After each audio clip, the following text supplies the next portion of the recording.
Okay, hi, I'm Matt from Digital Media. Our team got given some toys to play with. We're in the process of rethinking our curriculum for next year. So we wanted to try and play with all this new technology and and see how it goes and how we can work it into our courses. The first kind of big problem we came across.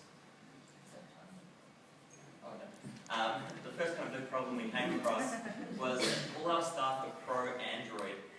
We're all into web development, app development, that kind of thing, and we like the hackability of the Android devices. We're given these iOS devices, and we all kind of struggled with them at first, to be honest. But the kind of connectivity and the collaboration you get out of the iOS devices is actually much better for the students, so we kind of had to take a slice of humble pie there. We got given some models. These are the mobile AirPlay screens we've seen before. We put these in two spaces. We had some in computer labs and some in performance spaces.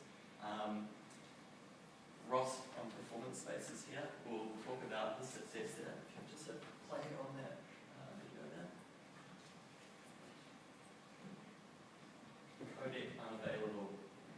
Oh, Macintosh.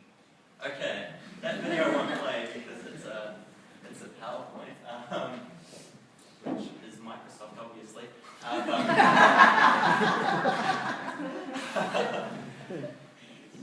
So anyway, we chucked these screens in the performance spaces and we had huge success with them.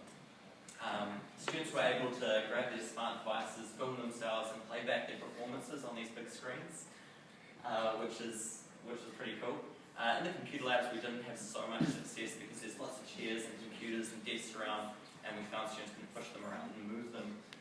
Jump to the next slide there, chairs. Some preview mode on the screen. Present mode, yeah.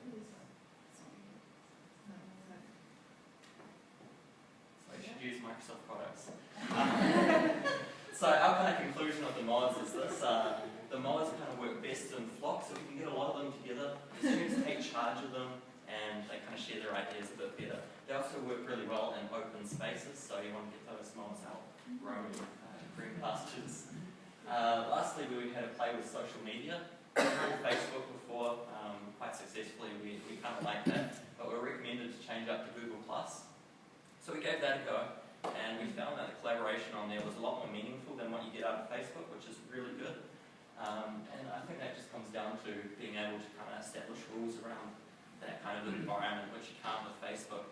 On the flip side though, and this is just kind of a little warning we kind of came across, we found students don't stick with the Google Plus communities. As soon as the classes are over, they just kind of abandon it, whereas with the Facebook stuff, they hang around. So we're going to have a bit of a look into that and see what we can do there. And what else did we cover? Oh, WordPress. We used WordPress for submission of some of the things people needed to hand in. We've been looking at replacing our submission system. So we're having to play with that. We didn't really solve the problem of submission using social media. We found that fragmentation caused by it just created a huge extra load of marking. As you can see, 2 minutes extra per paper, per assignment, and our streams there creates a week of extra work.